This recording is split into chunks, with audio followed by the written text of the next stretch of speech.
hier bin ich wieder von AesirSports und neben mir sitzt Flex Lewis, ein sehr, sehr erfolgreicher Bodybuilder. Hat jetzt auch seine eigene Klasse, die Flex Lewis Class, die er mittlerweile ins Leben gerufen hat. Ich habe natürlich wieder ein paar Fragen vorbereitet und ja, schieß einfach mal los.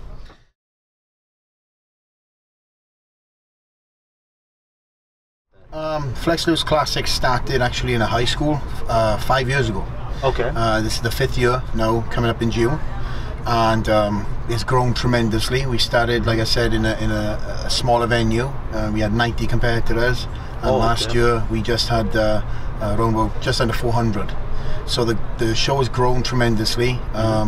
Again, we have a phenomenal expo, as well as the crowds that come up. Sets totally sold out every single year, standing room only, and we turn a lot of people down. Is it straight?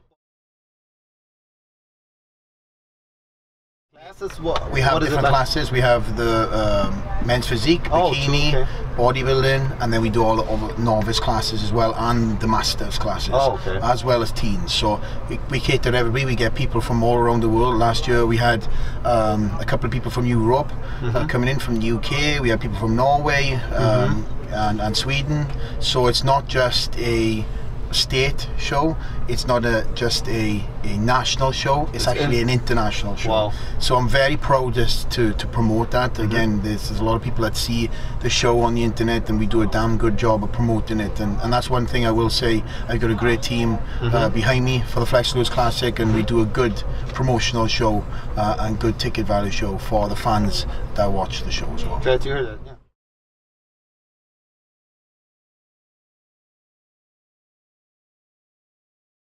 And what I will say is, knowledge is power. When I was, started lifting, the only thing I had really was a couple of books from the local library. Now we have the internet, and again, the ability to research, look at different training techniques and meal plans.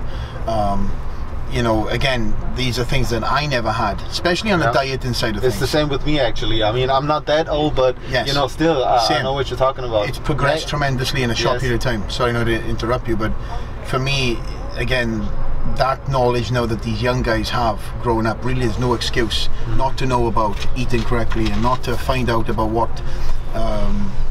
what meal plans are best and what protein sources are the best. We could go on all day and talk about different things and what protein you can eat before lifting or first thing in the morning, but again, just having a clean diet and taking away most of the junk food is another advice. Don't bulk.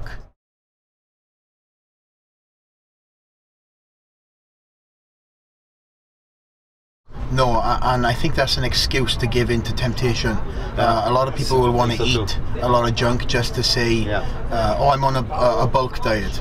Well, for me, quality calories, quality gains. If you eat shit, you're going to look like shit. So there's a lot of, again, people out there that used to believe in bulk diets and now have been changed, because when they dieted all that weight off, they look the same, if not worse. Stretch skin, whatever else. So if you're eating clean and you're seeing great results, you're obviously not going to be in contest shape, but you're going to be in a good off-season look. You'll probably be able to see your abs, and you're training metabolism because you're eating so clean, so consistently, that you can have the cheat days. You can even have one every day at a certain point in time. But start off once a week. That's another advice, is eat as good as you can and have that reward in the weekend. For me, with my metabolism, especially coming up to a show closer, when I'm eating 7 meals a day, I sometimes have to have 2 to 3 cheat meals a week just to slow myself down. But again, that's not anything forged from a paper. Every show is different. So a different advice as well is, don't go into the gym with an ego. Leave your ego at the door. That's a good point. That's a good point. Yes. Especially when I was growing up, I was brought up in a powerlifter's gym. So I seen all these guys lifting heavy, and I thought, okay, that was the way to go.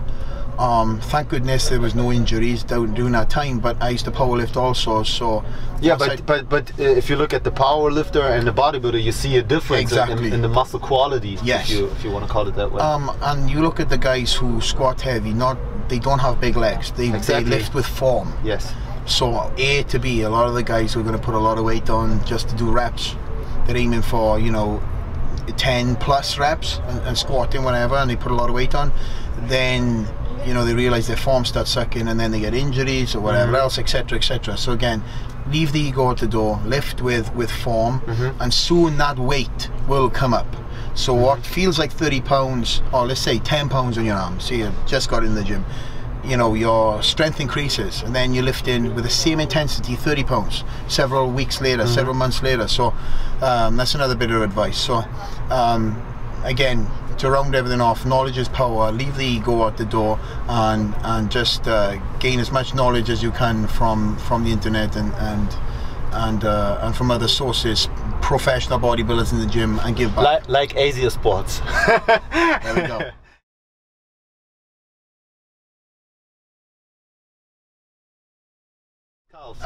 Well, to give you that answer, and also timing the same answer about my forearms, I don't train them both. It's genetics. I trained the crap out of my calves. I never trained my forearms in my life, but my calves I trained really hard when I was young. And because you're on your feet all day long, they get stimulated. Yeah. So you look at some, probably, huh? Yeah, that's what I tell people. I blew them up early. I did a lot of reps. I mix it up, heavy sets from high to high reps, and they grew tremendously. And again, now I'm on my feet all day long, walking around, they get stimulated, so they're not really going to go anywhere. I could build them bigger, but then they're going to be out of proportion with my quads. The symmetry goes. So you look at people like Dorian Yates, for example, had ridiculous calves back in his day, still has ridiculous calves. Why? Because he's on his feet all day, you know, and he's moving around, but he doesn't train calves at all. Yeah. Yes, back in the day he slammed his calves, but like I said, his bodybuilding days still using it, so he's not going to lose it. Yep, yeah, exactly. Okay.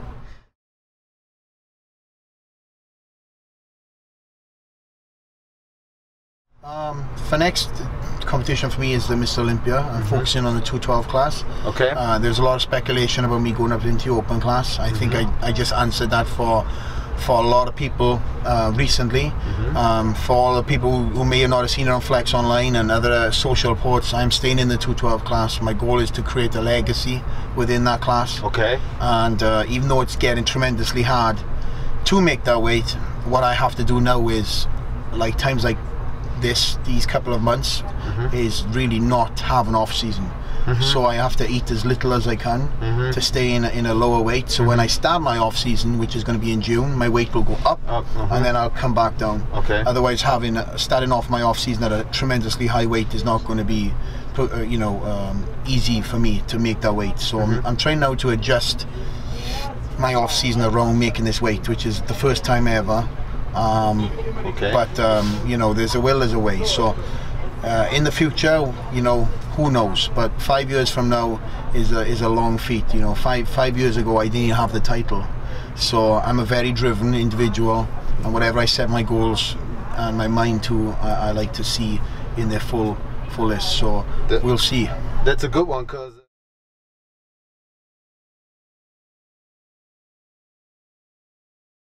I tell myself, do I want to be the champ still or not? Yeah. I've got a very driven mindset. I rarely have them days because I love to train. Yeah. And it's still a passion for me. I'm still a fan. I still follow all the up and coming, you know, pros that are coming through the ranks, the amateurs, and I follow the guys that are coming through the pro ranks. So for me, it's still a hobby. Yes, it's a profession also, and I am the champion. Best thing that can happen.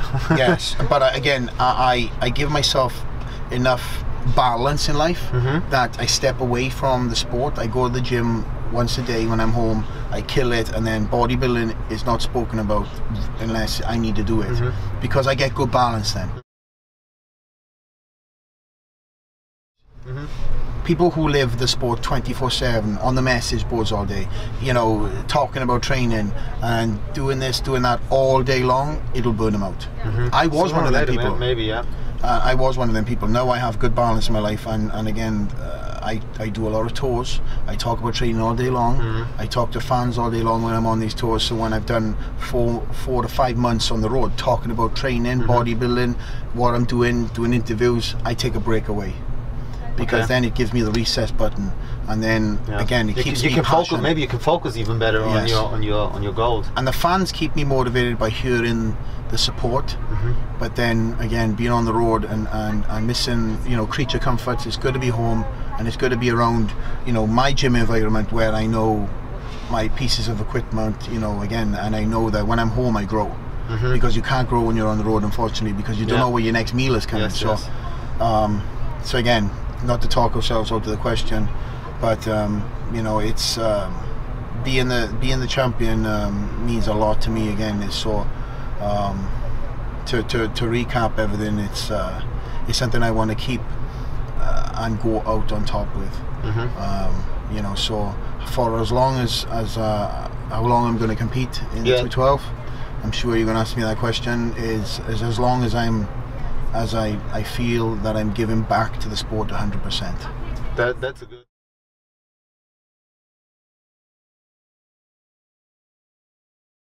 Competing life. I wake up in the morning. I do my dogs. I got a lot of show dogs, so I see the dogs, and then I do some business stuff. And then I start my cardio. I don't get up in the morning and start cardio straight away. I like to wake up a little bit first. Like I said, do a couple of my air runs around the house and this and the other. Do my cardio. What kind of cardio? It's a good question, because everybody thinks that I do stairs and treadmill and stuff, which I do. On a, you know, I mix it up. But I would say 80% of my cardio is road walking. Come rain or shine, I just get out. I walk. I go fast walk around the neighborhood. Very little cardio because my metabolism is very fast. So I start dieting. So 30 minutes maybe. And then what I do is I eat 2 meals, hit the gym, and I have the remainder of my meals in, and I probably have a secondary cardio closer to the show late at night. So I get in about 7 meals a day. What I predominantly diet on is chicken and turkey. It's no secret. Very clean diet. Very clean. If my weight is coming down too fast, I have sushi, which is still a clean cheat. But I have something like that. So there's no secrets. I mean, a lot of people get tempted by food during their diet. To me, that's a weak mindset.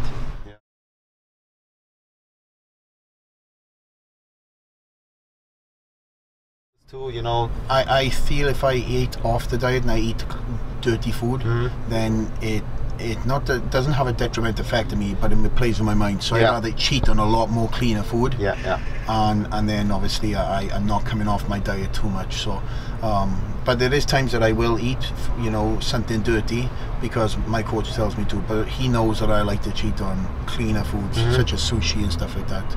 So that's it. It's, again, no secrets. I think you'd ask anybody who gets shredded the same question and they're going to tell you the same thing.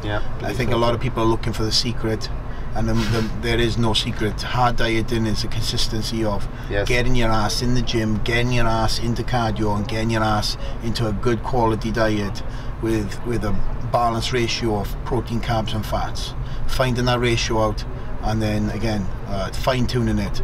And for me, you know, even though when I was 19 years old I started off with a very, very similar diet, it has changed over the years. I have a lot more carbs now because I've got a lot more muscle. But yet, if you look at the structure of my diet from day one, it's very the same. Okay, good one. Thanks, Flex Lewis. Vielen Dank. Auf jeden Fall ein sehr, sehr spannendes Interview, wie ich finde. Hat uns alle Fragen beantwortet. I wish you all the best for your future. Yeah, good luck for your next competition. And yeah, hope to see you soon again. And maybe in Germany, in Berlin. Who knows? Well, all the fans watching this, thank you for all the support. You know, I get to meet you guys all around the world, I know, and it's great to be here at FIBO and shake all you guys' hands and give back. So if you guys are going to the Olympia, you know, cheer loud, and I'll see you all there. Macht's gut.